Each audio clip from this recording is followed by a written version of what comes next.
Welcome to OnPrintShop. In this video, we will learn about associated products in version 9.1. Let's talk about key features and benefits. We will have the facility to associate a predefined product with the product's option or master option. At the front store, when customer chooses a specific option, its associated product will automatically get added to the price calculator and shopping cart. Example, when a banner product is purchased, a banner stand is automatically added. Let's have a look into the storefront. So here you can see this is a banner product.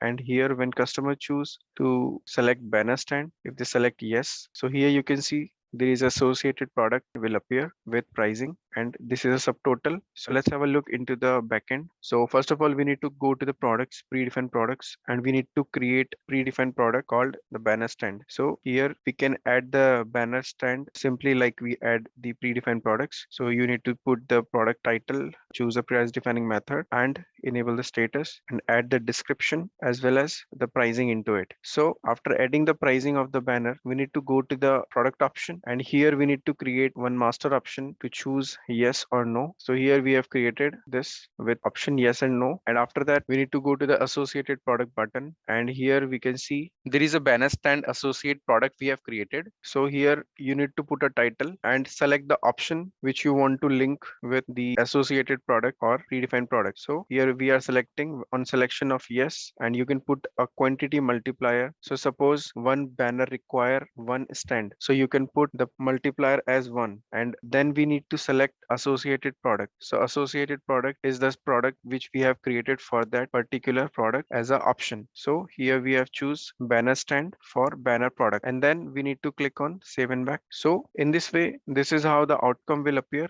And you can see the product banner is having associated product banner stand. So this is how you can create associated product into the new version. Thank you for watching this video. In case of any further concern, feel free to connect with us.